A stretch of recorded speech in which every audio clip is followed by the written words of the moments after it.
احلى بنات في الدنيا، يا رب تكونوا بخير. وحلقه جديده من فقرتنا طلباتك اوامر. النهارده الحلقه طلب منى، طلبت مني البنوته العسوله اللي على طول متابعاني، وخصوصا في فقره صباحك في دقيقه. انا كنت منزله من كام يوم عن مفهوم السعاده وايه مفهوم السعاده بالنسبه لكم، بعد ما قريت حوار في كتاب شكلها سافرت. فهي قالت لي يا ريت تقول لنا رايك في ايه في الكتاب، قول لنا على الحاجات الحلوه اللي فيه، طيب قول لنا نجيبه ولا ما نجيبهوش. فالنهارده الحلقه معموله عشان اقول لكم رايي في الكتاب، وكمان معموله عشان خاطر منى وكل الناس اللي بيحبوا القرايه. فلو حابين تعرفوا رايي تابعوا الفيديو، ما تنسوش اول مره تتفرجوا ليا على فيديو تعملوا سبسكرايب للقناه عشان تنضموا لعيلتي الصغنطوطه على اليوتيوب، وكمان تعملوا زرار الجرس ده عشان يوصل لكم الفيديو اول ما انزله على طول. يلا بينا نبدا حلقة. حاجة هتكلم عنها في الكتاب، نقول مين الكاتبة. الكاتبة هي سهى الفقي، من مواليد القاهرة، من أب مصري من أم مغربية. تخرجت في كلية الإعلام جامعة القاهرة، وحاصلة على الماجستير في إدارة الأعمال، ولها العديد من المقالات في المواقع والصحف الإلكترونية. رأيي في الكتاب من الكتب اللي أنا قريتها دمها خفيف. دمها خفيف مش بمعنى إن هي الكوميدية، هي في حاجات طبعا جوه كده ممكن تلاقيها بتضحك، بس دمها خفيف ان هي سهله ان انت وانت بتقريها يعني اولا خلصوا بسرعه، دي حاجه. تاني حاجه مش عايزاه يخلص، وكمان وانا بقراه مبتسمه، في ابتسامه كده وانتوا بتقروها فهيعجبكم جدا. فمن الحاجات فعلا اللي انا بنصحكم انكم تقروها. بيتكلم، مش هحرقه لكم طبعا، مش حابه ان انا احرق حاجات فيه عشان اللي حابب يقراه. بس اللي حابه اقول لكم ان هو بيتكلم فعلا عن مشاكلنا اللي احنا بنمر فيها الايام دي، كبنات كمان بالذات. بتتكلم عن صحابها، عن العلاقات اللي بيمروا بيها، عن علاقاتها هي بالناس بجيرانها. بتوصف بقى كل حد من الناس دي، فانت بتلاقي حكايه، كل شويه بتلاقي حكايه وحكايه وحكايه، بتلاقي نفسك فيها، بتلاقي صاحبتك فيها، بتلاقي قريبتك فيها، لان انت بتلاقي نفسك حكاوي فعلا اتحكت لك وعشتيها وشفتيها. فمن احلى الكتب صراحه اللي قريتها الفتره الاخيره، خصوصا هو بيدي كده يعني طاقه ايجابيه، بيدي كده يعني كل حاجه ممكن تتحقق، كل حاجه ليها وقتها.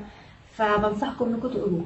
هقول لكم عن حاجات عجبتني في الكتاب، ان هي كانت من الناس اللي بعد ما يومها بيخلص يعني بتكتب كده ايه يعني زي نوت كده، او تكتب كده حقائق اتوصلت لها.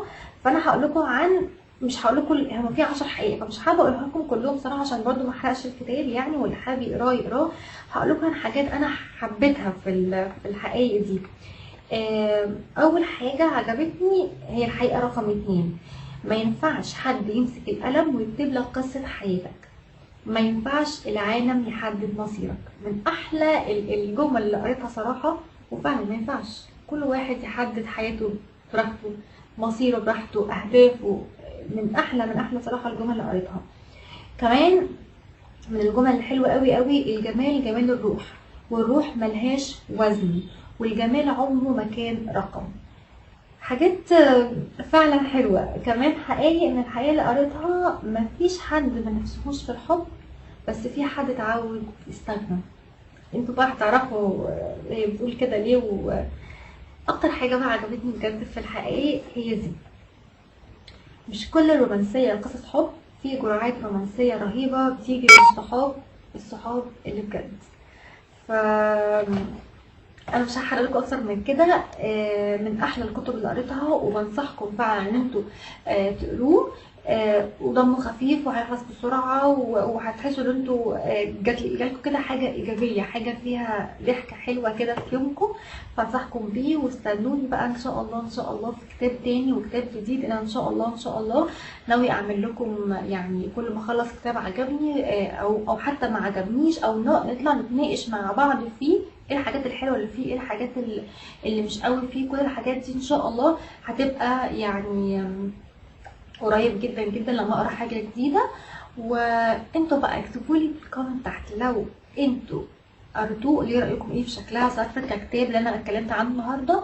وكمان رشحوا لي كتب انتوا حابين تعرفوا رايي فيها ايه، وحابين ان انا اقراها. انا كمان محتاجه اعرف، عايزه اقرا بقى روايه جديده، وعايزه اعرف رايكم ايه اللي انا اروح اقراه. وبس كده، اشوفكم ان شاء الله في حلقه جديده، وبحبكم قد الدنيا، واشوفكم ان شاء الله في حلقه تانيه من طلباتك اوامر. باي باي.